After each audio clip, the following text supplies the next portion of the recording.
Fala, amiguinhos, tudo bom? Professora Jéssica falando. No vídeo de hoje vou corrigir com vocês a prova do Coltec 2018 de matemática. Espero que vocês gostem, que seja útil aí no estudo de vocês.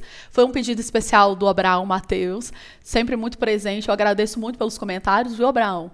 Porque me traz muito incentivo para continuar fazendo esse trabalho aí para ajudar o pessoal dos colégios técnicos. Se vocês quiserem mandar alguma questão específica ou alguma prova, algum caderno que vocês queiram que eu corrija, e se tiver dentro da minha disponibilidade, eu vou tentar fazer isso para vocês, beleza? Só deixar nos comentários. Então, bora lá para esse vídeo? Questão número 28. Na figura abaixo, os triângulos ACD e ABC têm a mesma área. O triângulo ABC é reto em B e o cateto BC mede o dobro do cateto AB. Se AB é igual a 5, então ó, aqui é 5, e esse aqui ele falou que é o dobro, então esse aqui é 10, né? O dobro de 5 é 10. É correto afirmar que, em centímetros, a altura do triângulo ACD relativa ao lado AC mede. Então vamos lá. Bem, eu trouxe aqui uma fotinha, né? Uma imagem das relações métricas no triângulo retângulo. Observe uma coisa, esse lado é B, esse lado é C e aqui está o ângulo reto. Essa relação aqui fala para a gente o seguinte, que a multiplicação do lado B pelo lado C vai ser igual à multiplicação do lado A, que é como se fosse a hipotenusa, né, do triângulo retângulo, vezes a altura relativa a esse lado. É essa relação que a gente vai utilizar aqui. Ele falou que as áreas são iguais, certo? Então, nós vamos usar dessa informação para poder montar uma equação. Primeiramente, a área desse triângulo aqui, ela vai ser 5 vezes 10, que é base vezes altura, 5 vezes 10 dividido por 2. Essa área vai ser, peraí, deixa eu melhorar esse 5 aqui, 5 vezes 10 dividido por 2. Essa área vai ser igual à área do outro triângulo. Essa área pode ser considerada como o valor da hipotenusa vezes a altura relativa a ela dividido por 2. Porque todo triângulo é base, isso aqui se a gente tombar ele para o chão, vamos dizer assim, para ficar nessa posição, vira a base e a altura é essa altura relativa que ele está querendo, certo? Só que antes de fazer isso aqui, vamos só pensar, isso é um triângulo retângulo, eu consigo descobrir o valor da hipotenusa, certo? Que seria a minha base. Então, a minha hipotenusa, ela vai ser o seguinte, a soma do quadrado dos catetos, que é esse 5 ao quadrado, mais o 10 ao quadrado, igual a x ao quadrado, que seria aqui o valor da hipotenusa. Aí eu vou elevar 5 ao quadrado, vai dar 25, e 10 ao quadrado vai dar 100, né? Então, 25 com 100 vai dar 125, é igual a x ao quadrado. Quando eu for passar essa raiz para o lado de cá, vai ficar que x é igual a raiz de 125. Eu vou escrever 125 como sendo 25 vezes 5. Concorda comigo? Ó, 5 vezes 5, 25. 25 vezes 5 vai dar 125. Por que eu vou fazer isso? Porque vai ficar assim, ó, 5 vezes 25, né? Como se fosse uma forma fatorada, mas não fatorada até o final. Porque aí eu pego esse 25 e tiro para fora como raiz quadrada, né, que é 5, e esse 5 aqui que não tem raiz quadrada fica preso. E aí assim, eu acabo de descobrir que a minha hipotenusa ela é 5 vezes a raiz de 5. Tranquilo? Aí agora eu vou falar o seguinte, a área do triângulo aqui, desse triângulo, ABC, ela é igual à área do outro. Então, a área do outro triângulo vai ser a base, que foi a minha hipotenusa, 5 raiz de 5, certo? Vezes a altura H, que é o que eu quero descobrir, essa altura relativa, dividido por 2. Beleza? Então, esse 2 corta, ó. Por isso que a fórmula se reduz a isso aqui, ó, sem o 2, entendeu? Porque o 2 vai cortar dos dois lados.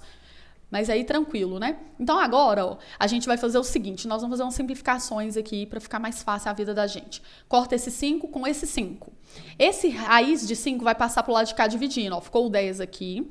O raiz de 5 passa para o outro lado dividindo. Por quê? Porque ele está multiplicando o H do lado de cá. Ok? Aí agora a gente vai ter que racionalizar, que é multiplicar o numerador e o denominador pela mesma coisa, para não ficar com radical na parte de baixo. Não pode, né?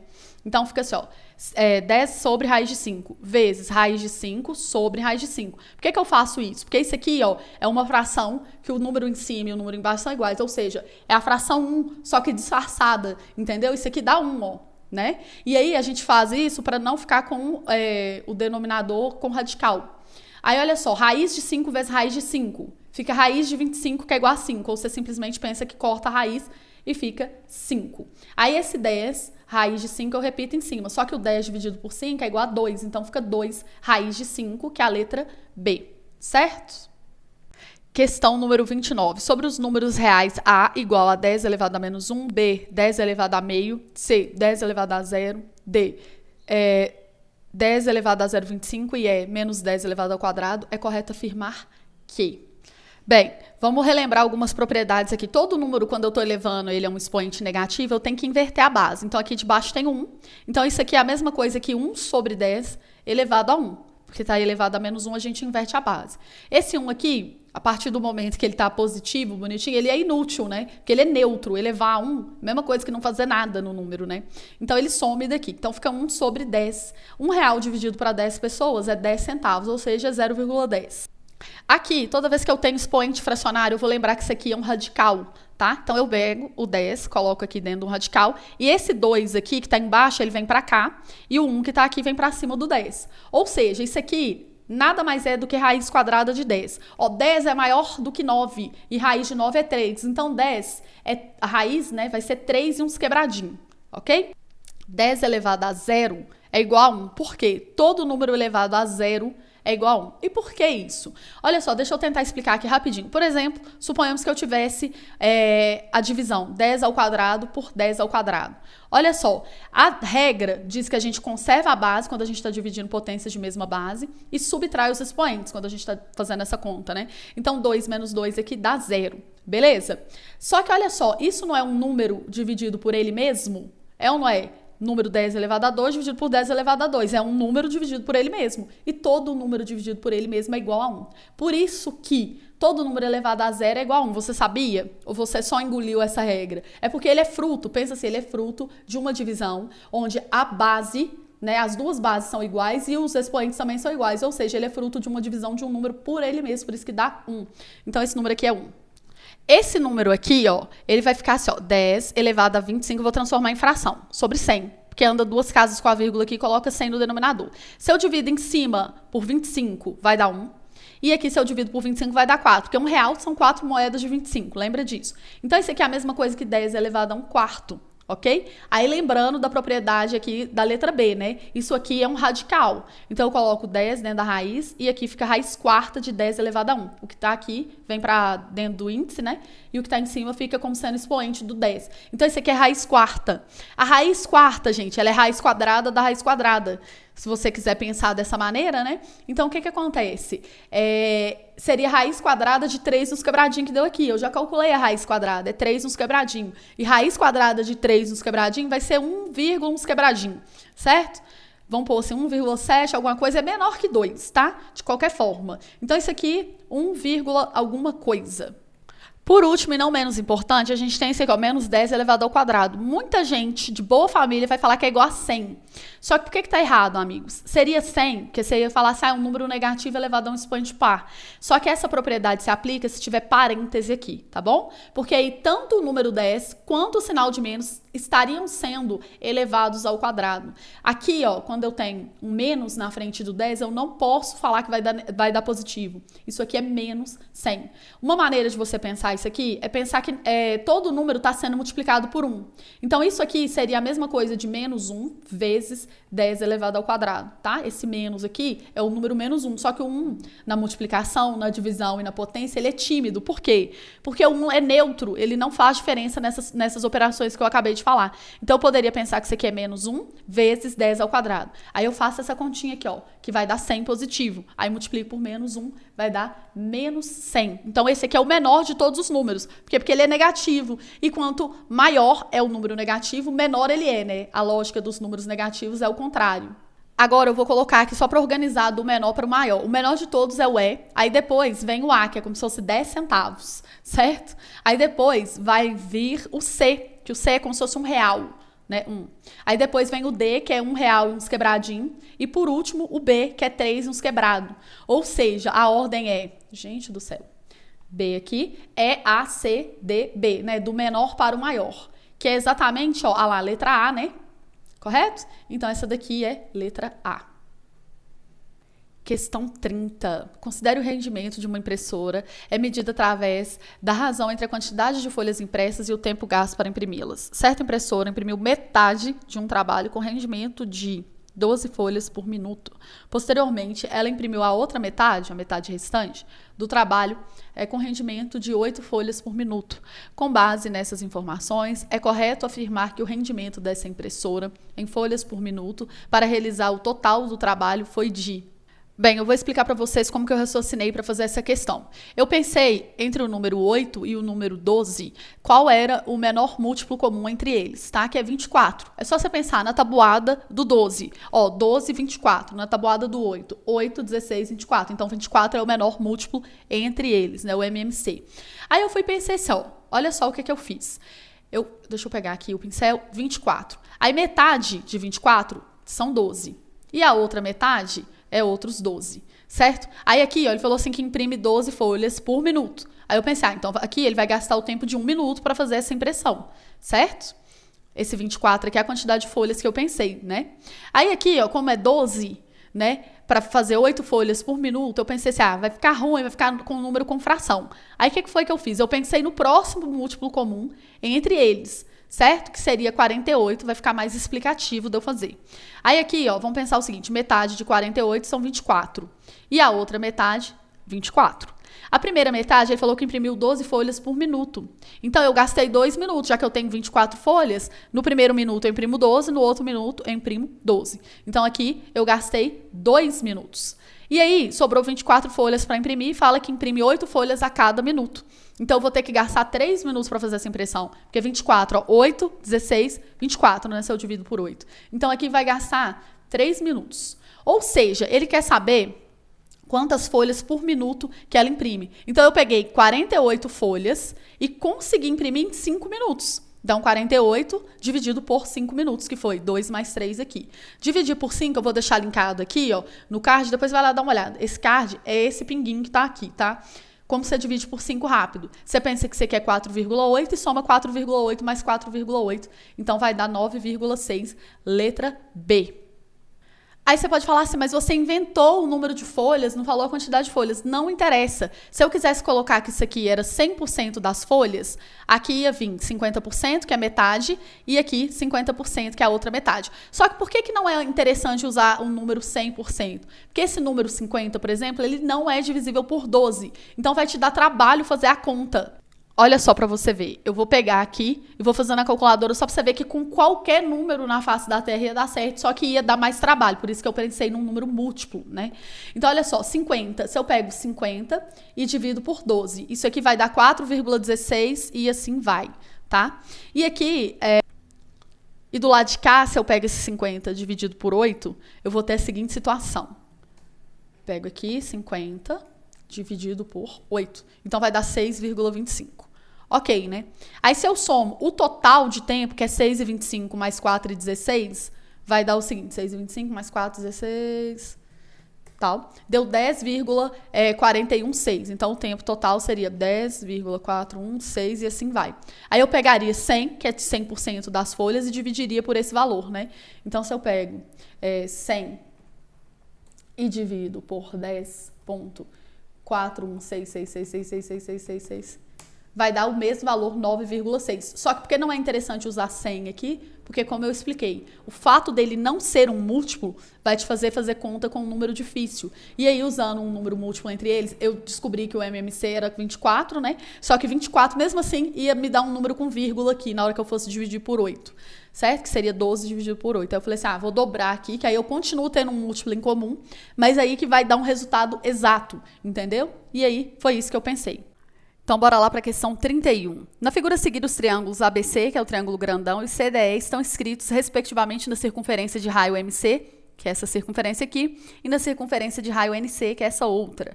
Essas circunferências tangenciam-se no ponto C. O que isso significa? Elas se encostam no ponto C, que pertence à reta BD, aqui, ó, beleza? Ok. Se o raio de NC é metade do raio MC, é correto afirmar que a razão, ou seja, a divisão entre as áreas do triângulo ABC, que é o grandão, e do triângulo CDE, que é o pequenininho, observa uma coisa. O triângulo grandão, ele é maior do que o pequeno. Então, essa razão vai dar mais que 1. Porque quando você pega uma coisa grande e divide por uma coisa que é menor do que ela, sempre vai dar mais que 1. E esses números fracionários, aqui 1/4 e 1/2, são menores que 1. Então, você já eliminaria aqui logo de cara. Correto? O que eu trouxe aqui para a gente enxergar? Esses dois triângulos são triângulos semelhantes, certo? Por quê? Olha só, primeiramente esse ângulo aqui é um ângulo de 90 graus, porque ele gera um arco de 180 graus, que é metade da circunferência. Tá vendo que esse ângulo, ó, se eu pego esse lado e esse do triângulo aqui, eles vão gerar um arco, certo? Que é 180 graus, porque é metade da circunferência. Então, o valor do ângulo aqui que é inscrito é metade do valor do arco que ele gera. Analogamente a essa daqui também, né? Porque aqui, ó, ele está gerando esse arco aqui de 180 graus. Ângulo inscrito na circunferência é metade do valor do arco que ele gera. Beleza, então esse ângulo é 90, são dois ângulos iguais. Agora, se a gente pensar, se eu fizer o prolongamento dessa reta aqui, tá vendo que eu prolonguei sem modificar o ângulo, né? E aqui também, fiz uma reta aqui em cima, uma reta aqui, para a gente poder ver aquela questão de retas paralelas cortadas por transversais, né?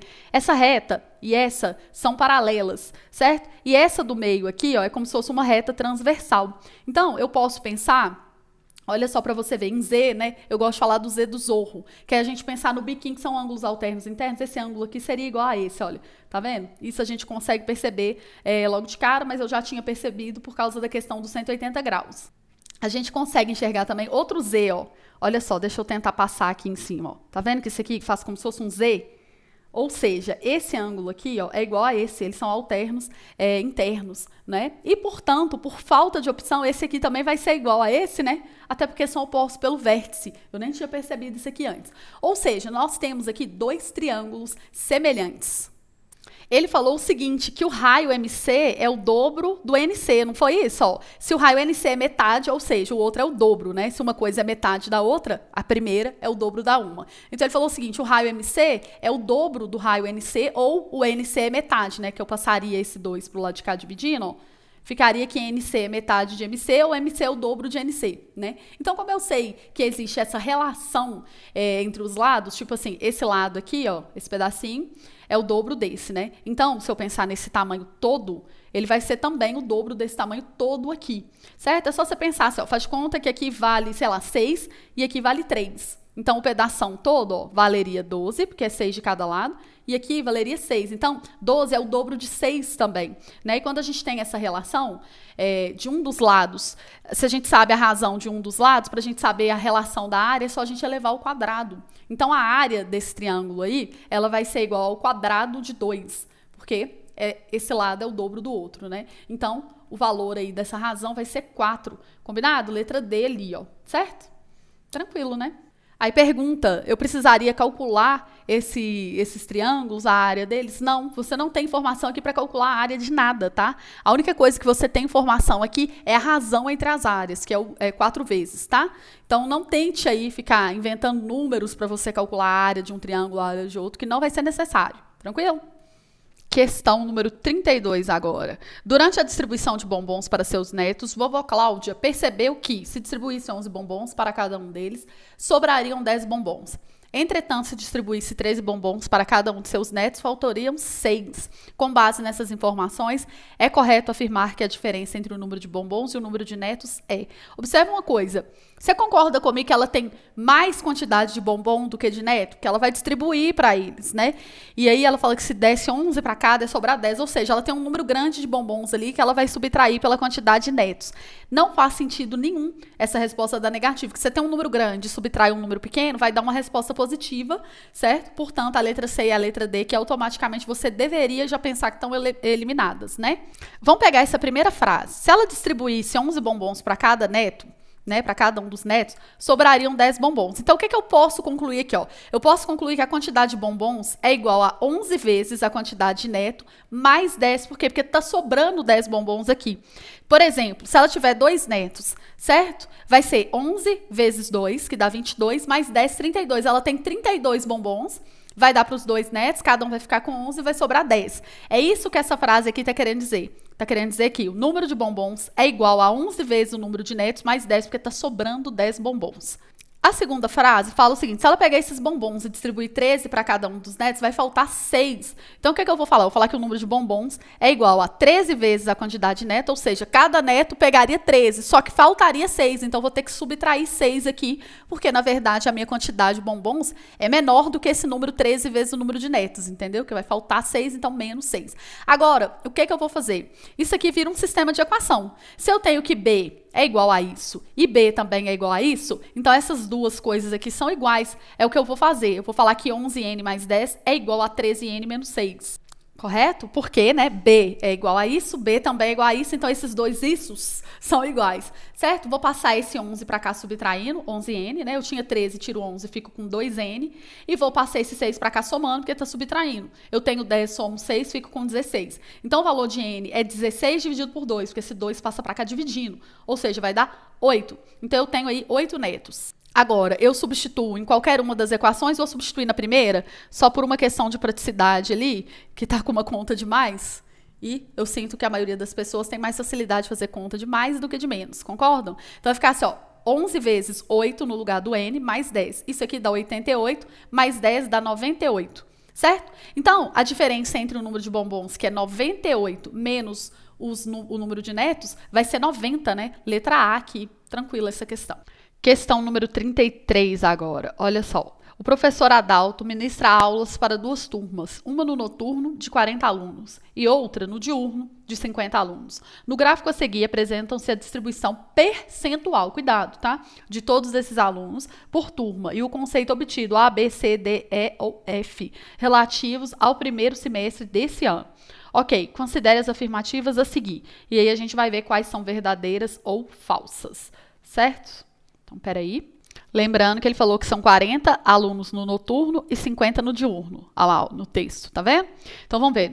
O número 1 aqui, ó. O número de alunos com conceito B na turma do diurno é igual ao número de alunos com conceito B na turma do noturno. Então, olha aqui, ó, o conceito B, certo? Eles têm igual porcentagem, mas como são referentes a números diferentes, isso não vai ser igual, porque ele falou o número de alunos e não o percentual de alunos. Então, essa daqui, ó, ela é errada. Se você fizer aqui, ó, 20% de 40, 10% é 4, 20% é 8. E 20% de 50, 10% é 5, 20% é 10. É só dobrar, né? Então, não é o mesmo valor. Número 2. Então, essa aqui é errada, né? Vou pôr falsa. Número 2, o número de alunos com conceito D na turma do diurno é maior que o número de alunos com conceito D na turma do noturno. Então, o que ele está querendo dizer aqui? Ó? Diurno, que é esse mais claro aqui, ele está falando que 18% de 50 é maior do que 20% de 40. Vamos calcular 20% de 40 aqui, ó. 10% de 40 é 4. É só cancelar o zerinho aqui, né, para calcular 10%. E aí, 20% é o dobro, vai dar 8. Quanto seria 18% de 50? Talvez seja um pouco mais difícil de calcular. Só que se você pensar que 18% é essa fração e 50, aqui, ó, 50 vai estar no denominador, basta eu dobrar, né, esse número aqui, ó, o 50 foi dobrado para chegar no 100. Então, você tem que pensar em qual número é metade de 18, certo? Então, aqui é 9%. Acho que isso aqui ficou meio ruim, eu vou fazendo uma regra de 3 para vocês entenderem. É tipo assim, ó, 18% significa 18 alunos num total de 100 alunos. Então, se eu tenho um total de 50 alunos no diurno aqui, então qual que vai ser meu X, certo? Aí a gente multiplicaria cruzado, 18 vezes 50 é igual a 100 vezes X, certo? Aí eu cancelo 100 dividido por 50 vai dar 2 para o lado de cá e 18 dividido por 2 vai dar 9. O mesmo raciocínio que eu fiz lá, só que pensando que é 18 pessoas se eu tiver 100, porque é 18%. Então, se eu só tenho 50, é metade, porque 50 é metade de 100, então seria 9, tá? A gente tem que ter umas espertezas de cálculo aí, senão a gente gasta muito tempo. Aqui, como ele falou que o número do diurno é maior, realmente, né, 9 é maior do que 8, então essa aqui é verdadeira.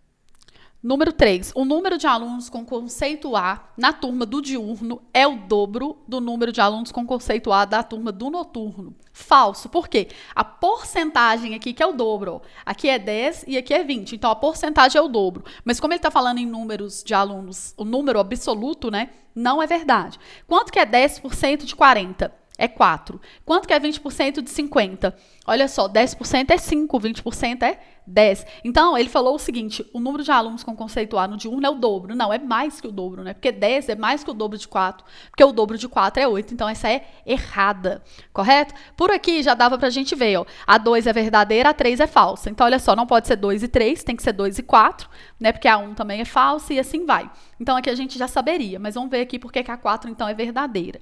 O número de alunos com conceito C na turma do diurno é menor que o número de alunos com conceito C na turma do noturno. Vamos lá. Então, nós vamos pegar aqui o conceito C e ver, ó, 30% de 40, quanto que é? 10% é 4, 3 vezes 4, 12. Então, aqui é 12. E 20% de 50, toda hora a gente calcula aqui, né? 5% é 10, 20%, 10%, desculpa, é 5, 20% é 10, tá? Então, é 13 e 10. Vamos ver, o número de alunos com conceito C na turma do diurno, ou seja, o diurno é o claro, é menor do que o número de alunos com conceito C na turma do noturno, certo? Porque 10 é menor que 13. Fechou? Então, aí, ó, letra C pra gente. Questão número 34. No conjunto dos números reais, considere a equação do segundo grau. Menos 2kx mais kx ao quadrado é igual a meio. Em que x é a incógnita e k é a constante real, certo? Com base nessas informações, é correto afirmar que, para que a dita equação tenha uma única solução real, k pode assumir um valor real. Olha só, vale a gente lembrar que o que determina o número de raízes, ou seja, o número de soluções de uma equação do segundo grau, é o valor do delta. Quando eu tenho uma equação cujo delta é positivo, ou seja, o delta é um número maior que zero, eu tenho duas raízes. Por quê? A raiz quadrada de qualquer número aqui, ó, vai assumir um valor positivo e um negativo, né? Aí tem aquele mais ou menos lá na fórmula de Bhaskara, e aí você pega uma, depois a outra, e acha duas raízes diferentes para a equação. Quando o meu delta é igual a zero, eu vou ter uma única raiz, porque raiz de zero é zero. Então, se você soma ou subtrai o zero, né, mais ou menos zero, aqui vai dar o mesmo valor e por isso você vai ter uma única raiz, tá? E se o delta for negativo, você não tem raiz, ou seja, for um número menor que zero. Por quê? Não existe raiz de número negativa no conjunto dos números reais, tá? Então, aqui, o que eu vou fazer? Eu vou pegar essa equação, vou calcular o delta dela e igualar a zero, porque ele quer uma única solução real. Concorda comigo? Então, nós vamos fazer o seguinte, eu vou organizar essa equação. Primeiro, a gente coloca o termo que tem o x ao quadrado, depois a gente coloca o termo que tem o x. E aí, a gente tem que mandar esse número aqui para o lado de cá, porque tem que ficar igual a zero do lado de cá. Então, eu vou pegar esse camarada, vou mandar ele para o lado esquerdo. Ele vai vir com um sinal negativo, certo? Então, eu vou fazer isso aqui, ó. Vou passar ele para cá, com um sinal negativo, igual a zero. Agora, vamos estabelecer que o A é sempre o carinha que acompanha o x. Então, o nosso A aqui é o K, certo? O B, x ao quadrado, desculpa. O A é o carinha que acompanha o x ao quadrado. O B é o carinha que acompanha o x. Então, o nosso B aqui é menos 2k. E o C é sempre o termo independente, ou seja, o camaradinha que não tem x, não tem variável com ele, ok? Agora, nós vamos fazer a seguinte coisa. Nós vamos pegar esses valores de A, B e C e jogar na fórmula do delta, igualando esse delta a zero, para que nós tenhamos uma única solução real, tá? Então, vai ficar assim, ó, o B é menos 2k, aí eu vou elevar B ao quadrado, né, à luz da fórmula do delta, menos 4, que multiplica o A é igual a K, certo? E o C é menos 1 meio. Agora, nós vamos resolver isso daqui igualando a zero. Né? Então, vou pôr aqui igual a zero. Ó, menos 2k elevado ao quadrado, número negativo elevado a expoente par, vai dar positivo. Fica o quadrado de 2, que é 4, o quadrado de k, que é k ao quadrado, certo? Toda hora eu vou falar esse k, me dá vontade de falar 4. Então, tá. Aí, aqui, ó, menos com menos aqui vai dar mais. Com esse mais, continua mais, então aqui vai ser positivo. 4 eu vou cortar com 2, vai ficar 2, então fica 2k, certo? Então, 4k quadrado mais 2k é igual a zero, quá, né? Agora, nós vamos fazer o seguinte, eu vou resolver isso daqui por meio de fatoração. Você poderia fazer por fórmula de Bhaskara, mas eu vou fazer por fatoração. Vou colocar 2k em evidência, porque 4k ao quadrado dividido por 2k vai dar 2k, certo? 4 dividido por 2 é 2k quadrado dividido por k é k. E 2k dividido por ele mesmo vai ser 1. Todo número dividido por ele mesmo é 1, certo? Aí, agora, preste bastante atenção. Você tem dois números, que é o 2k e o k mais 1. 2k mais 1. Esse 2k mais 1, ele é um número. Quando eu descobrir o valor de k, eu vou jogar ali dentro e vai dar um valor, certo? Então, eu tenho um número do lado de fora do parêntese e um número que está dentro do parêntese. Esses dois números estão se multiplicando e a resposta está dando 0, certo? Para a gente ter uma resposta de multiplicação dando 0, um dos dois termos tem que ser igual a 0. Então, eu vou fazer o seguinte. Na primeira hipótese, eu vou falar que 2k é igual a 0. Então, o valor de k tem que ser 0, né? Por quê? Esse 2 passa para cá dividindo, se eu não tenho nada e vou dividir para duas pessoas, vai dar nada para cada, concorda? E aqui, ó, esse outro 2k mais 1 tem que ser igual a 0. Combinado? Então, esse 1 passa para cá subtraindo, certo? Fica menos 1 e aqui ficou 2k. Esse 2 que está acompanhando o k vai passar para o lado de lá dividindo. Então, vou só dar um Ctrl Z aqui, ó, e vou passar ele para cá dividindo, combinado?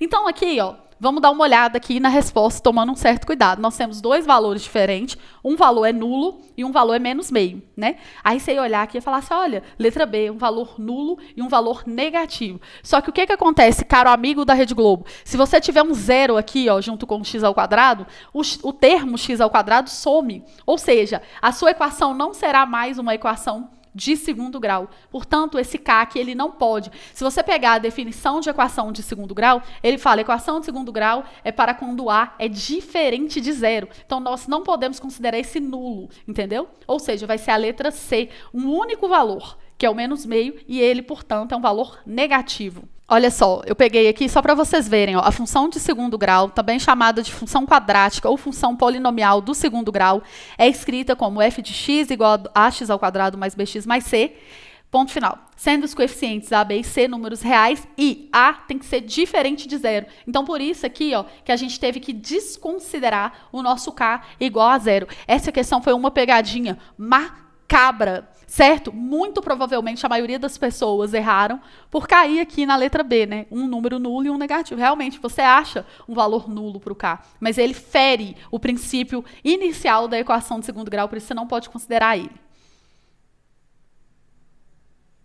Vamos lá para a questão número 35, certo? A figura a seguir apresenta o hexágono regular ABCDEF de centro O e lado 1 decímetro, sendo que P e Q são os pontos médios dos segmentos BC e CD, respectivamente. Com base nessas informações, é correto afirmar que a área do triângulo ali achurado em decímetros quadrados é igual a...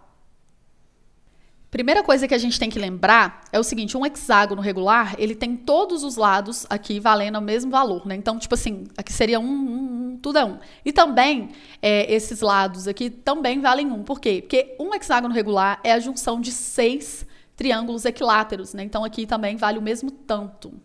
Trazendo isso aqui para a realidade do nosso exercício, a gente vai ter o seguinte, aqui ó, é como se fosse um triângulo equilátero. Então, esse lado vale 1, aqui vale 1, e aqui também vale 1, certo? Só que aqui, ó, isso aqui seria a altura do triângulo equilátero, certo? Que eu já demonstrei várias vezes para vocês que a altura de triângulo equilátero, esse segmento aqui que eu tô falando, ó, a altura de triângulo equilátero é L raiz de 3 sobre 2, certo? Mas eu vou demonstrar novamente aqui. Nós vamos pensar na seguinte coisa, eu pego um triângulo equilátero e desenho a altura dele que está exatamente no meio, tá? Essa altura, gente, é a mesma coisa dessa e a mesma coisa dessa, porque o triângulo equilátero, tudo nele é igual, né?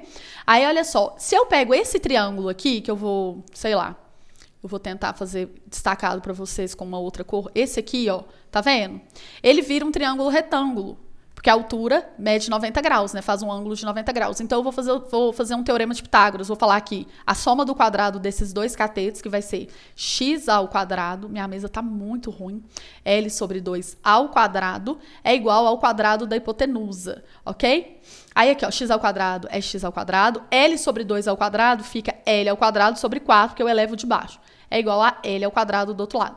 Esse camarada vai passar para o lado de cá subtraindo, porque ele está somando aqui. Então, fica que x ao quadrado é igual a L ao quadrado menos L ao quadrado sobre 4.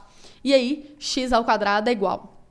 Se eu tenho 1L ao quadrado e tiro 1/4, eu fico com 3/4. Eu posso pensar o seguinte, eu vou multiplicar o 1 de cima e embaixo, que estava ali, que eu tirei, ó, aqui não tem 1.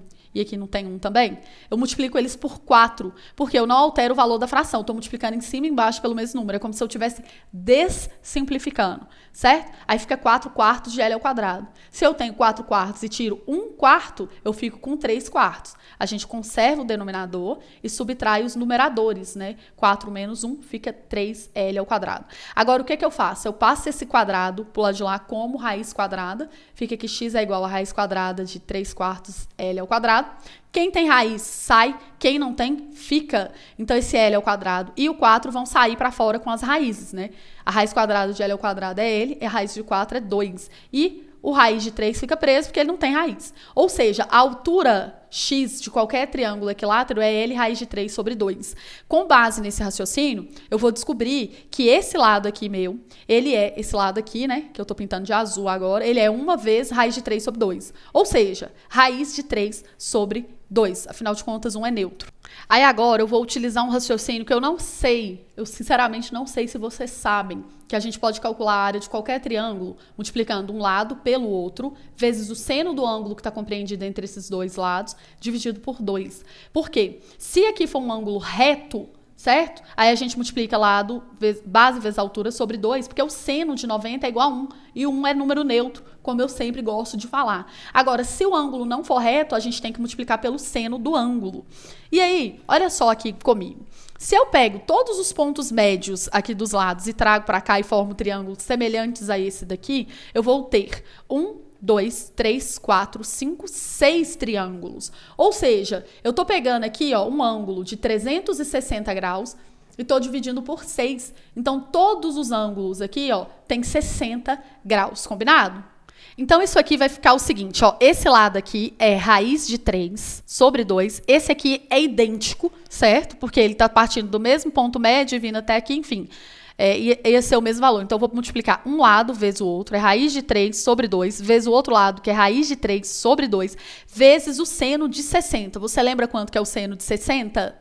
Olha, existe uma musiquinha para você lembrar. Você desenha aqui, ó, 30, 45, 60, seno, cosseno e tangente. Aí você vai cantar assim, ó, 1, 2... Peraí que tá do lado errado. Peraí, deixa eu pegar uma que eu já tô acostumada. Essa aqui, ó. Essa tá do jeito que eu já tô habituada a cantar. Você vai colocar assim, ó. 1, 2, 3, 3, 2, 1. Tudo sobre 2. Aí você coloca o 2 de baixo. Não se esqueça da raiz no 3 e no 2. Então, onde tem o 2 e o 3 em cima, você vai pôr raiz, tá? A tangente é diferente, veja só. Você, raiz de 3 sobre 3, 1 raiz de 3. Eu vou deixar linkado aqui na descrição um professor ensinando essa musiquinha. Se você não conhece, que ela é muito útil para saber seno e cosseno e tangente dos 3 ângulos notáveis, né? Que são 30, 45 e 60. Mas, enfim, eu preciso saber ali, ó, o seno de 60, que é raiz de 3 sobre 2. Voltando para cá, eu tenho um lado A vezes o lado B, que é raiz de 3 sobre 2, raiz de 3 sobre 2, seno de 60, porque 60 é o ângulo, como eu provei para vocês aqui, que está compreendido entre eles. Então, raiz de 3 sobre 2 de novo. Tudo isso dividido por 2. Ufa! Finalmente, agora nós teremos a nossa tão querida área. Raiz de 3 vezes raiz de 3 é 3, beleza? E aqui, vezes raiz de 3, vai ficar 3 raiz de 3. Esses 2 raiz de 3 aqui viram 3. E esse aqui não vira porque ele não tem um par, né, para fazer com ele. Dividido por, aqui 2 vezes 2, 4 vezes 2, 8. Aí esse 2 aqui, ele é 2 sobre 1. Então, o que eu faço quando eu tenho divisão de fração? Conservo a de cima, multiplico pelo inverso da de baixo. Então, aqui fica 1 sobre 2. Ou seja, qualquer coisa multiplicado por 1 vai conservar essa coisa. E 8 vezes 2 vai dar 16. Então, é 3 raiz de 3 sobre 16, né? Vamos ver se tem aqui a resposta. 3 raiz de 3 sobre 16. Letra A. Número 36. Uma expressão simplificada disso daqui, né? Em que y é diferente de 0 e y é diferente de 3/4 é. Primeira coisa, por que aqui ele coloca que y tem que ser diferente de 0 e 3/4? Porque se você joga 0 no y, você zera o denominador. Ou se você jogar 3/4 também. E aí, o que acontece? Se você zera o denominador, você está dividindo por 0 e é proibido. É um tabu matemático, não existe divisão por 0, tá? Então, por isso que sempre tem essa complicação aí. Tanto é que se você pegar uma calculadora e fizer assim, sei lá, 3 dividido por 0, vai escrever assim, erro, né? Porque não existe isso na matemática, não existe divisão por 0. Então, primeira coisa. Segunda coisa, a gente pode resolver isso aqui por 2 métodos. O primeiro é o método real oficial, através de fatoração, para a gente simplificar numerador com denominador e ficar com uma coisa mais bonitinha assim. O segundo método é a gente atribuir valores para x e para y, resolver essa expressão e jogar os mesmos valores nas alternativas e ver qual o valor que vai dar certo. Eu vou fazer dos 2 jeitos aqui. Por quê? O método de fatoração é o método real oficial. Mas, às vezes, na prova você não consegue enxergar a fatoração e aí você vai perder a questão? Não, né? Porque lembra que isso aqui é uma prova de múltipla escolha. Então, você vai usar essas opções aqui a seu favor. Então, vamos fazer pelo método real oficial primeiramente. Nós vamos fazer uma fatoração aqui, ó, fator comum em evidência para esse termo e para esse, tá? Então, entre 3y² mais 3xy, eu vou ter 3y para poder pôr em evidência. Certo? Que o 3 aparece nos dois e o y com menor expoente. Aí eu vou dividir 3y² por 3y. 3 corta com 3, ok? Y² corta com y, fica só y, certo? Mais, aqui, ó, 3xy dividido por 3y, corto o 3 e corto o y, né? Então, fica só o x. Aqui, a mesma coisa. Olha só, vai ficar, eu tenho menos 4, certo? Que aparece nos dois lugares. E, deixa eu ver, menos 4. E y ao quadrado, né? Por que y ao quadrado? Porque aqui é y ao cubo, aqui é y ao quadrado, eu pego com o menor expoente. Aí eu vou dividir este camarada aqui por esse aqui, ó. 4 corta com 4. Y ao quadrado dividido por y ao cubo, né? Desculpa, dividido por y ao quadrado vai dar y. E menos dividido por menos vai dar mais. Então aqui fica positivo. Se você tiver dúvida quanto a esse sinal aqui, você vai fazer o joguinho de sinal aqui ao contrário, ó. Menos vezes mais, menos. Tem que voltar ao que era antes, tá bom? Agora aqui a mesma coisa. Ó, menos dividido por menos vai dar mais. 4 corta com 4, y ao quadrado corta com y ao quadrado, fica só o x. Fechou? O de baixo eu não vou mexer. Vocês vão ver por que eu não vou mexer, tá? Peraí. Aqui 3y, né? Agora, nós vamos pensar o seguinte. Eu tenho duas parcelas. Esta e essa. Eu tenho que transformar numa multiplicação só. Porque é isso que significa fatorar. Fatorar significa tornar fator. E fator são termos de multiplicação, não é mesmo? Então, olha só. Eu tenho o y mais x e aqui também o y mais x coincidindo. Então, vou colocar de novo em evidência. É uma fatoração por evidência em duas etapas, né? Então, aqui, ó, fica y mais x em evidência de novo. Na primeira parcela, sobra o 3y, certo? E na segunda parcela, sobra menos 4y quadrado. Menos 4y ao quadrado, ok? Beleza, né? E aqui, ó, embaixo ficou 4y ao quadrado menos 3y. Observa uma coisa, amiguinho da Rede Globo.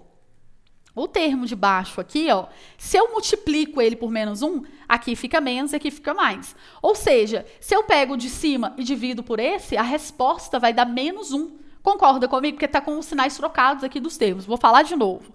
Ó, se eu multiplico o termo de baixo por menos 1, certo? Vou colocar aqui, ó, vezes menos 1, certo? O que vai acontecer aqui, ó? Ele vai ficar idêntico ao de cima. Ou seja, porque aqui é menos 4y ao quadrado mais 3y. Então, se eu divido, né, o de cima pelo de baixo, vai dar menos 1. Esse menos 1 vai multiplicar o y e o x. Vai ficar menos y menos x, né? Porque vai fazer um chuveirinho. Ou seja, a letra A lá, tá vendo? Ó, menos x menos y, porque a ordem ali não altera. Fechou? Agora, como prometido, eu vou te ensinar a fazer pelo jeito gambiarra, que é quando você não sabe os casos de fatoração, enfim, você está nervoso, né, e não sabe. Então, você vai fazer o seguinte, você vai atribuir valores diferentes para o x e para o y que não causem ambiguidades. Por exemplo, aqui, ó, olha só, eu atribuí 2 e 3, né, respectivamente para o y e para o x. Por que eu não vou atribuir 1, que seria o número mais fácil de fazer conta? Porque o 1, às vezes, ele não muda, né? Por exemplo, ó, 1 ao cubo é a mesma coisa de 1 ao quadrado. Entendeu? Então, tipo assim, eu não vou arriscar colocar o número 1 quando eu for fazer essas pequenas trapaças matemáticas, digamos assim. Certo? Então, atribua. Eu sempre atribuo 2 e 3, que são os menores números que não vão dar ambiguidades na minha resposta. Aí, eu vou fazer o seguinte, eu vou jogar 2 para o y, 3 para o x aqui, fazer essa conta. Vou fazer o cálculo algébrico aqui que vai dar. E esse valor tem que ser idêntico ao valor de alguma das respostas. Por quê? A expressão vai ser simplificada, ou seja, esses dois resultados são equivalentes. Então, olha o que eu fiz. Eu já coloquei aqui para ficar mais prático para a gente, né? Eu substituí y por 2 e x por 3 e agora eu vou fazer as continhas. Ó, 2 ao quadrado é 4 aqui, vezes 3, 12. 3 vezes 3, 9, vezes 2, 18. 2 elevado ao cubo, primeiro faça a potência. 2 vezes 2, 4... vezes 2, 8. E 8 vezes 4 aqui vai dar 32, né? Menos, porque aqui é negativo. Aqui, ó, 2 ao quadrado, 4. 4 vezes 3, 12. E 12 vezes 4, 48, negativo. Aqui, ó, vai ficar 2 ao quadrado, 4. 4 vezes 4, 16. E 2 vezes 3 aqui vai dar 6. Ok? Agora vamos fazer essas contas aqui pra gente ver, ó. Se eu tenho R$12 e somo 18, eu fico com R$30. Se eu devo R$32 e faço uma dívida de 48, eu fico devendo R$80. Concorda comigo? Vamos sempre pensando em dinheiro para facilitar a nossa vida. Aqui embaixo, ó, eu tenho R$16 e tiro 6. Fico com 10, né? Um saldo positivo de 10. Agora, olha só, eu devo 30 e tiro 80, ou seja, desculpa, eu tenho 30 e tiro 80, né? Eu fico devendo 50. Dividido por 10, ó, vai dar menos 5 como resposta. Aí eu vou atribuir os valores que estão aqui nas em todas as respostas e ver qual que vai dar menos 5. Aqui vai ficar menos 2, menos 3. Olha só. vai dar menos 5, já é ela, né? Certo? Aqui, ó, 2 vezes 3 daria 6. Então, não é o mesmo resultado, tem que dar menos 5, entendeu? Aqui, 2 vezes 3, 6. Com esse sinal negativo, ficaria menos 6. E aqui, x mais y seria 2 mais 3, que daria mais 5. Só que aqui tem que dar menos 5, então seria a resposta da letra A. Esse jeito, eu não te encorajo a resolver as coisas por esse jeito, não, tá? Eu acho que você tem que aprender fatoração, você tem que treinar fatoração mesmo, que é a questão que mais cai em todas essas provas. Mas, se você não conseguir, você pode fazer desse jeito aqui que vai dar certo, beleza? Questão número 37. No plano cartesiano, o quadrado ABCD de vértices A, 0,3, B, 3,0, C, 6,3 e D, 3,6, gira 45 graus no sentido horário em torno do ponto A. Com base nessas informações, é correto afirmar que um dos vértices do quadrado determinado após o giro é... Eu trouxe para cá o desenho já desse quadrado, né? Para ficar mais fácil de vocês perceberem, ó. 0, 3. Então, eu venho aqui no ponto, no Y, porque olha só, toda vez que eu tenho 0 em uma das coordenadas, eu pego a outra e falo, olha, tá no Y, né? Porque aqui é a segunda ordenada. Então, eu vou lá no eixo Y e marco esse ponto, 3. E aí, esse vai ser o ponto A, entendeu? Então, aqui, ó, o A é 0,3, o B é 3,0, que fala lá no enunciado, lá, ó. O C é 6,3, então vem primeiro no X igual a 6, e no B, e no Y, desculpa, 3, e o D é 3,6, ok? Só desenhei aqui, bonitinho. Aí agora o que vai acontecer? Pensa que isso aqui é um quadro que está na parede, ele está nesse formato aí. Aí eu vou pegar esse prego aqui do ponto A, certo? Aqui, ó, no ponto A, e vou deixar fixo, e vou soltar. Aí ele vai girar no sentido horário, porque vai vir para cá, ó, o sentido horário é o sentido que os ponteiros dos relógios fazem, né? Vai fazer assim, certo? Então vai girar no sentido horário e esse negócio aqui vai girar 45 graus, certo? Então a gente vai ter que entender aqui uma coisa. Vamos descobrir qual que é o tamanho do lado desse quadrado.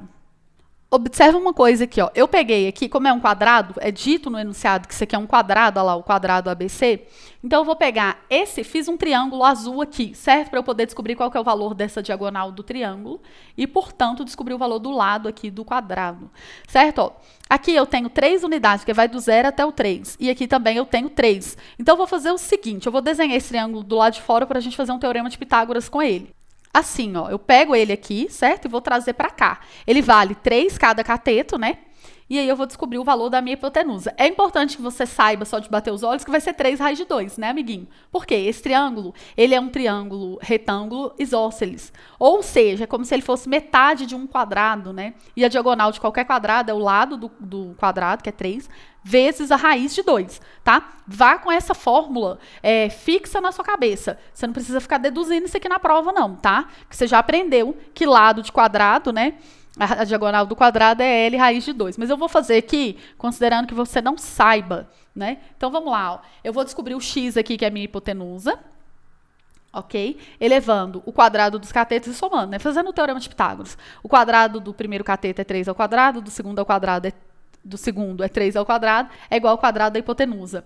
3 ao quadrado é 9, mais 9 é igual a x ao quadrado. Então, isso aqui ficou 9 mais 9, que é igual a 18, que é igual a x ao quadrado. O que eu vou fazer agora? Eu vou escrever 18 como sendo 2 vezes 9. Concorda comigo que 18 é 2 vezes 9? E por que eu me utilizo dessa artimanha? Para poder tirar a raiz quadrada mais fácil. Então, eu pego esse quadrado, passo para lá de cá como raiz quadrada. Fica 2 vezes 9 dentro da raiz quadrada, é igual a x. E aí, o 9 sai fora, porque ele tem raiz quadrada, que é 3. Então, fica 3 raiz de 2. Igual, né? Eu já tinha deduzido aqui, já tinha falado, cantado a pedra para vocês. Por quê? É diagonal de um quadrado, né? E é lado, que é 3 vezes a raiz de 2, sempre. Se for quadrado ou triângulo, retângulo, isósceles, ou seja, 2 lados iguais, sempre a hipotenusa ou a diagonal vai ser o valor do lado vezes a raiz de 2. Agora eu vou tentar fazer esse giro aqui para você imaginar o que está acontecendo. Você está me vendo aí na tela? Esse ponto que eu estou pegando aqui é como se fosse o ponto A. Concorda comigo, amiguinho da Rede Globo?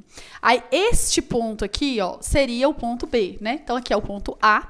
Vou virar aqui para vocês verem a capa linda do meu livro. Aqui é o ponto A e aqui é o ponto B. Aí, ele vai girar no sentido horário, que é o sentido que o ponteiro dos relógios vira. Então, ele vai fazer isso aqui, ó, 45 graus. O ponto A continua fixo. E o ponto B vai parar aqui, ó. O ponto B vai parar em cima do eixo Y, certo? Porque ele estava aqui. Perceba, né? Eu vou até pegar aqui, ó. Tá vendo? O B estava aqui e aí ele vai girar para cá, ó, fazendo assim, certo? Então, ele vai parar em algum lugar aqui, ó. Ele vai andar para cá. Porque todo esse quadrado, ele vai virar, né? Vai ficar tipo uma coisa assim, ó, depois, entendeu? Pois bem, então, observando o ponto B aqui, ó, ele vai vir parar em algum lugar aqui, certo?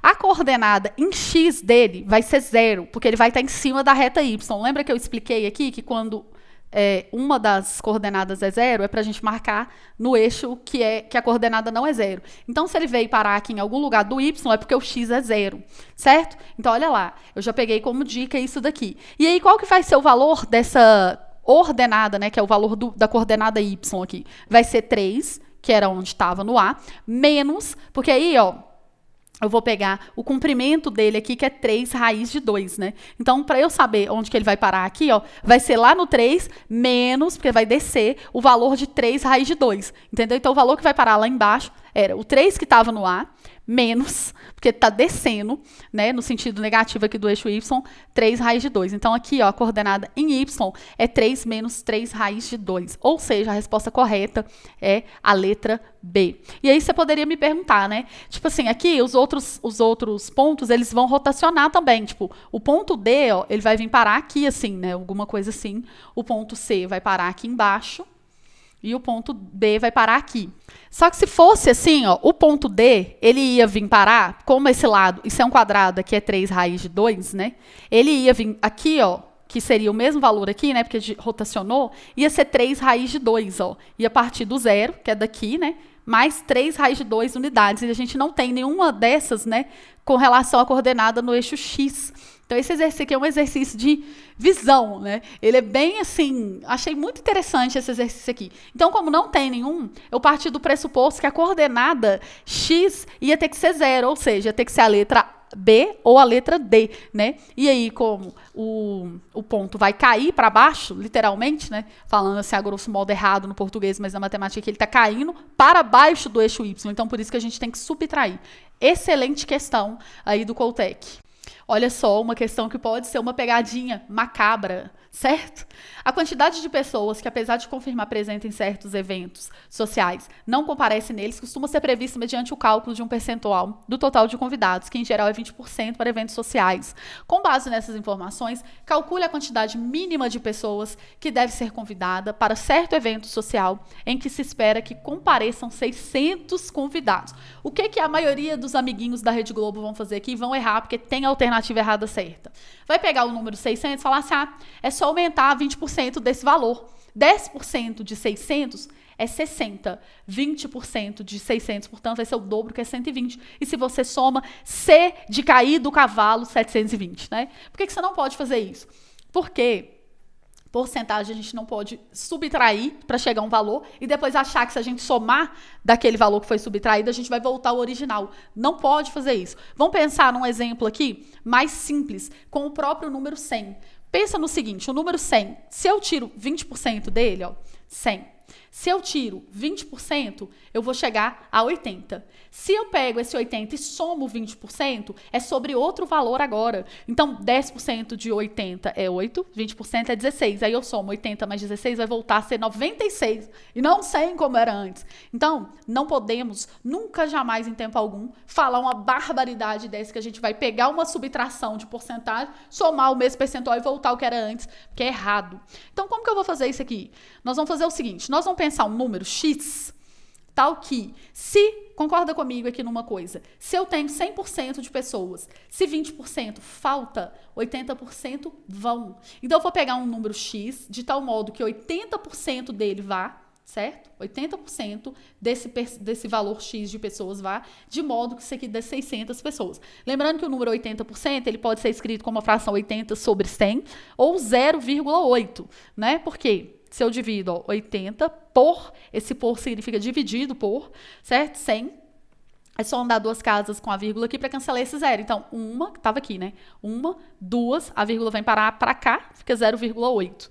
Né? Então, eu posso multiplicar por 0,8, é o que eu sempre faço, mas é que eu vou deixar na forma de fração para ficar mais bacana para nós. Agora, é só resolver isso aqui, combinado? Vou passar esse 100 para o lado de lá multiplicando, vai ficar assim, ó, x é igual a 600, o 100 vai passar para cá multiplicando. E o 80 vai passar para cá dividindo, 100, né? Faltou um zero. E o 80, que estava multiplicando x, vai passar para cá, dividindo, certo? E aí a gente vai fazer o seguinte, corta um zero daqui com um zero de cá, 10 dividido por 2 é 5, 8 dividido por 2 é 4, 600 dividido por 4, ó, 600, 150 mais 150, 300, 300 mais 300, 600. Então, se eu divido 600 por 4, vai dar 150. E aí, por fim, 150 vezes 5. 150 vezes 5 vai ser 150 mais 150, 300 mais 300, 600, 600 mais 150, 750, letra D. Então, aí, ó, muito cuidado, senão você erra toda a prova. Eu tô falando aqui com você a real oficial. Toda prova vai cair uma questão dessa. Sério mesmo. Muito cuidado com esse negócio de achar que você pode somar e subtrair porcentagens. A gente pode, ó, multiplicar porcentagens. Questão número 39. Observe a sequência de figuras abaixo. Tá? E a sequência, ele pergunta, considerando-se o padrão dessa sequência, determine quantos quadrados completamente achorados a mais teria a figura 11 que a figura 10. Vamos perceber uma coisa aqui, ó. A figura 1 e a figura 2, elas não têm diferença uma para a outra. A figura 3 para a figura 4, a 4 não tem a mais do que a 3. Isso significa o quê? Que quando a figura for par, ela não vai ter quantidade a mais de quadradinhos achorados que a anterior. Aí aqui, como ele falou, a figura 11 a mais que a figura 10, então ela vai sim ter, porque quando a gente muda para um número ímpar, ele vai ter mais do que o anterior. Então aqui eu já descartaria, ó, a letra A, certo? Agora, o meu jeito de raciocinar isso aqui foi o seguinte, ó, da figura 2 para a figura 3, o que eu somei a mais? Eu somei 3 desse lado aqui, certo? Mais 2 daqui. Por que não é 3 mais 3? Porque esse quadradinho aqui, ele está sendo compartilhado tanto pela linha quanto pela coluna, certo? Aqui a mesma coisa, ó. A figura 5, ela vai ter a mais que a figura 4, ó. 5 do lado de cá e 4 para cá, porque esse quadradinho aqui já está sendo compartilhado, eu já contei ele do lado de cá, entendeu? Então, a figura 11, ela vai ter 11 quadradinhos aqui nessa direção, assim, ó, 1, 2, 3, 4, 5, 6, 7, 8, 9, 10, 11, e 10 nessa direção aqui, a mais do que a outra. Porque essa parte aqui, ó, é igual, vai ser igual, né? Dá 10 para 11, assim como aqui é igual a essa daqui. Ou seja, ela vai ter 10 mais 11, 21 quadradinhos a mais. Olha só, eu desenhei aqui, obviamente que aquilo ali já bastava para você, né, você teria que pensar daquele jeito, porque na prova não daria tempo de você fazer o desenho. Mas aqui seria a figura 10 e aqui seria a figura 11. Como a figura 10 é par e a 11 é ímpar, a 11 vai aumentar, entendeu? Mais uma linha assim, né, e uma coluna. E aí, como cada figura tem o lado do quadrado, né, ele tem 5 quadradinhos na figura 5, 4 quadradinhos na figura 4 e assim sucessivamente, né? Então, aqui da figura 10 para a figura 11, a gente ia aumentar justamente essa fileira aqui, ó. 11 quadradinhos do lado de cá e aqui 10, né? Porque eu já contei esse daqui. Então, por isso que seria aí a letra C. Uma maneira mais visual de te mostrar, para você entender o que eu tô falando, mas é o que eu tô te falando. Na hora da prova, você deveria ter enxergado esse padrão aqui, tá? E não desenhado, porque senão ia ter tempo. Ah, tá. Só um detalhe. Como ele fala quantos quadradinhos coloridos vai ter a mais, eu nem me preocupei, porque essa parte aqui, ó, e essa, elas são iguais, né? Ele quer o que é a mais, entendeu? Aí por isso que eu nem desenhei colorido aqui, né? Porque não tem necessidade. Eu quero saber a mais, e a mais é só essa fileira aqui e essa coluna. Questão número 40. A expressão raiz quarta de 2 a 17 mais 2 a 17 mais 4 vezes raiz quarta de 4 dividido por raiz quarta de 4 é igual a quanto? Nós vamos resolver isso aqui da seguinte forma. Eu vou pegar primeiro só isso aqui para resolver. Vocês vão ver por quê. Vai ser mais fácil para o entendimento de vocês. Vamos resolver isso aqui primeiro. Ó, se eu tenho uma coisa, mas ela mesmo, porque esse número não é idêntico a esse, então eu tenho duas vezes essa coisa. É como se isso aqui fosse x e isso aqui fosse x, então eu tenho x mais x, 2x. Então isso aqui vai ser raiz quarta de 2 vezes 2 elevado a 17. Quando eu faço essa multiplicação aqui, eu tenho que somar os expoentes, lembra? Fica 2 elevado a 18 dentro da raiz quarta. Ok? Agora, o que eu vou fazer aqui? Eu vou separar esse 2 elevado a 18 da seguinte forma, que é 4, né? Fica 2 elevado a 2 vezes 2 elevado a 16, porque 2 mais 16 vai dar 18, né? Aqui, ó.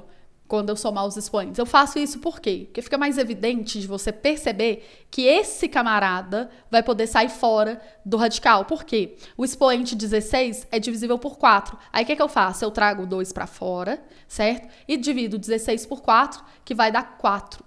Esse camarada aqui, ó, 2 elevado a 2, não tem como eu simplificar. 2 elevado a 2 é 4, né? Por que não tem como eu simplificar? Porque esse expoente não é divisível por 4. Então, ficou assim, ó. 2 elevado à quarta potência vezes raiz de 4. 2 vezes 2, 4, vezes 2, 8, vezes 2, 16. Então, isso aqui se resume a 16 raiz quarta de 4, ok? Então, nós vamos fazer o seguinte, ó. Esse camarada aqui eu acabei de resolver. Então, eu pego a expressão original e substituo ele, né, que é a resposta, por isso. O resto eu não vou precisar mexer, porque nós vamos pensar a seguinte coisa. Isso aqui, certo? É igual a isso aqui, que é igual a isso aqui. Olha que maravilha. Então, se eu considerasse que isso aqui é x, x, e isso aqui também é x, é como se eu estivesse pegando 16x mais 4x, o que daria 20x, concorda comigo? Então, é só pegar 20 e aí a gente conserva essa parte, que é como se fosse um x, né? E aqui eu vou dividir por raiz quarta de 4. Então, este camarada é igual a este, cancela, né? Divide um pelo outro e simplifica. Portanto, a resposta aqui vai ficar a letra D, 20. Questão número 41. Se o produto de dois números reais é 1 e a soma dos seus quíntuplos é igual a 20, é correto afirmar que um desses números é igual a...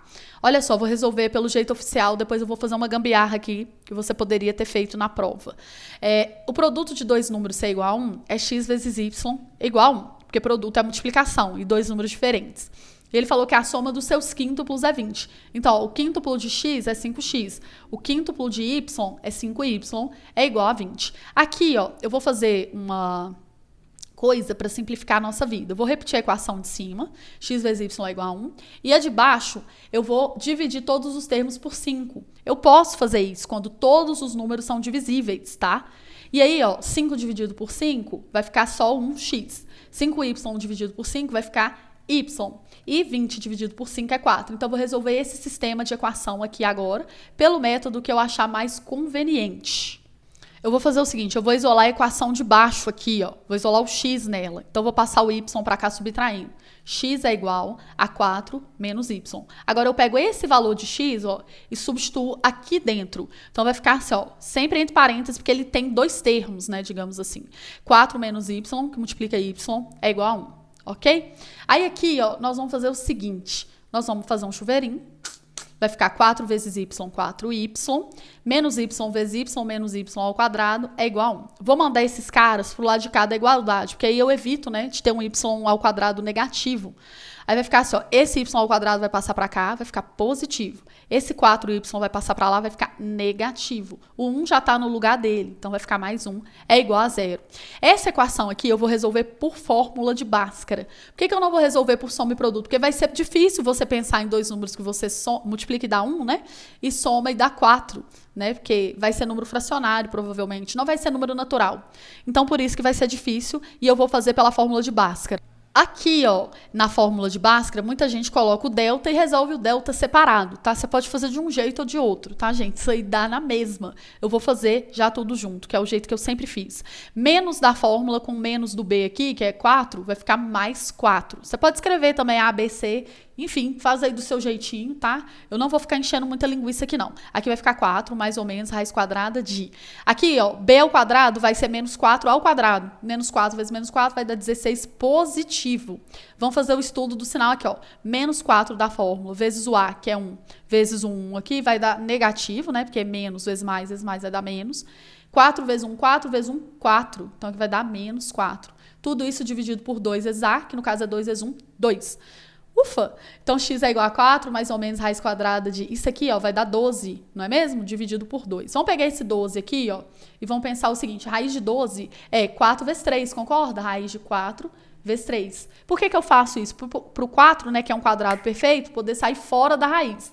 Então, vai ficar 2, que é a raiz de 4, e o 3 não tem raiz, fica 2 raiz de 3. Então, vai ficar assim, ó, x é igual a 4, mais ou menos 2 raiz de 3, dividido por 2, ok? Aí aqui, ó, a gente vai pegar uma e a outra, né? A raiz positiva e a raiz negativa. Então, vai ficar assim, ó, 4 mais a raiz de 3, dividido por 2. Vou dar um Ctrl+C, Ctrl+V aqui, para facilitar um pouquinho a minha vida, né? E aí, olha só que aí eu vou apagar o sinalzinho de menos aqui, tá? Aí, aqui e no outro eu vou apagar o sinal de mais, né? Porque eu tô pegando a positiva e a negativa, né? São duas raízes, afinal. Então aqui eu apago o sinal de mais. Agora nós podemos dividir os termos por 2, porque todos os de cima são pares. Aí dá para dividir com esse 2 e cortar. É o mesmo que colocar 2 em evidência, aí vem o parêntese e tal, e você corta em cima e embaixo. Já vou fazer de uma vez, porque se é par, dá para dividir por 2, tá? 4 dividido por 2 é 2, e 2 dividido por 2 é 1. Então vai dar 2 mais raiz de 3. Aqui embaixo, analogamente, aí o 2 sumiu, tá, galera? Que eu cortei com ele. Na verdade, o que eu fiz foi assim, ó. Vou fazer mais devagar para não ter dúvidas. Vou pôr 2 em evidência aqui. Vai ficar 2. Aí aqui, 4 dividido por 2 é 2. E 2 raiz de 3 dividido por esse 2 vai dar raiz de 3, ok? E aí aqui por 2, vai cortar esse 2 com esse 2, vai ficar só 2 raiz de 3. Embaixo vai ser a mesma coisa, só que com sinal de menos. Então vai ficar 2 menos raiz de 3. Então, os números são 2 mais raiz de 3 e o outro seria 2 menos raiz de 3, aqui letra C. Agora, uma maneira meio gambiarra de você isso aqui é testando a resposta, tá? Olha só, se você achasse que era a letra A, o produto de um número por ele mesmo para dar 1, sendo que 1 é um dos números, tinha que ser 1 vezes 1. Então, aqui ficaria 1 vezes 1 para dar 1. Só que aqui não ia fechar, porque ficasse, ó, 5x é 5 vezes 1, que é 5. 5 vezes 5, 5 vezes 1, desculpa, 5 de novo, e somando não dá 20, dá 10, né? Então, essa daqui tá errada. Aí, você testaria a letra B. 1/3. Se eu multiplicar 1/3 por um número de modo que dê uma resposta, tem que ser 3 sobre 1. Porque esse 1, tecnicamente, cortaria com 1. Esse 3 cortaria com 3. Aí sobrou só o elemento neutro da multiplicação. Aliás, eu nem vou falar que 1 corta com 1 para não confundir vocês. Ó, 3 corta com 3, que é 1 sobre 1, que é igual a 1. Tá? Então, o outro número seria 3. Só que na hora que você fosse fazer, como eu já havia simplificado aqui, ó, um número mais o outro tinha que dar 4. E quando você for somar 1/3 mais 3, nunca vai dar 4. 1/3 é como se fosse R$1 para 3 pessoas. R$1 para 3 pessoas dá 30 e poucos centavos para cada. Somado com 3, vai dar 3 e uns quebrados, não vai dar 4. Aí você já elimina facilmente a letra A e a letra B. A letra C, você ia pensar assim, como que eu vou testar essa treta aqui, de modo que um número vezes o outro vai dar 1, né? Se você lembrar daquela história de conjugado e da fatoração, do produto, o produto da soma pela diferença, você ia sacar que essas duas aqui poderiam ser a resposta. Você ia testar primeiro a letra C, ia ficar assim, ó, 2 mais raiz de 3, que multiplica um outro camarada de modo a dar 1. Aí você fala assim, mas como que eu vou saber isso? Se você pensasse que poderia ser o conjugado, porque toda hora a gente trabalha com essa multiplicação de conjugado para racionalizar os números, e também que isso aqui é o produto da soma pela diferença, você ia ver que essa aqui ia ser a outra raiz, né? É óbvio que, não sei se é tão óbvio perceber assim, mas se você estiver muito ligado em fatoração e também em racionalização, talvez você imaginasse que poderia ser esse aqui. Aí você ia fazer o quadrado do primeiro, que é 4, menos o quadrado do segundo. O quadrado da raiz de 3 é 3. Aí subtraindo, deu 1, beleza. Aí se você fizesse, lembra que aqui antes estava escrito assim, ó, x mais y é igual a 4? Se você somasse um com o outro, ó, 2 mais raiz de 3, mais 2 menos a raiz de 3, que é o outro número, isso aqui vai dar 4, porque esse termo vai cancelar com esse, 2 mais 2 é igual a 4. Então, essa aqui foi a forma que eu fiz antes de resolver aí pelos métodos oficiais matemáticos, porque eu já estava ligada que ia rolar uma treta de conjugado aqui entre as raízes, certo? E como essa já deu certo, você não precisaria testar essa. Mas se você quisesse testar, você ia ver que o conjugado não ia ser resposta, enfim, não ia dar certo, tá? Então, essa daqui já daria certo de cara. Questão número 42. Considere os conjuntos de números reais A. X pertence aos reais, tal que X está entre 0 e 3, né? E pega o 0 e o 3 por causa do sinalzinho de igual. E B, X pertence aos reais, tal que 2 é menor ou igual a X e X é menor ou igual a 4. Ok? Com base nessas informações, é correto afirmar que o conjunto cujos elementos são todas as diferenças entre os elementos de A e B é. Olha só, essa questão aqui eu achei uma pegadinha tão ordinária, eu vou mostrar para vocês porque que ela é uma pegadinha. Quando ele fala todas as diferenças, nós vamos pegar os elementos do conjunto A e vamos subtrair pelos elementos extremos do conjunto B. Então, olha só, 0 menos 2 vai dar menos 2. 0 menos 4 vai dar menos 4. 3 menos 2 vai dar 1. E 3 menos 4 vai dar menos 1. Então, se a gente pegar os valores mais extremos desses aqui, quais são as respostas, né? Imagina a reta numérica tá aqui, ó. Aqui tá o menos 4, aqui tá o menos 2, aqui tá o menos 1 e aqui tá o 1. Então, o conjunto formado por todas as diferenças, que é o que pediu aqui, ó, o conjunto dos elementos, são todas as diferenças entre os elementos de A e o B. Vai ser esse aqui, ó, 4, menos 4 até 1, né? Incluindo os extremos. Então, por isso aqui a resposta é da letra B. X pertence a R, tá o quê?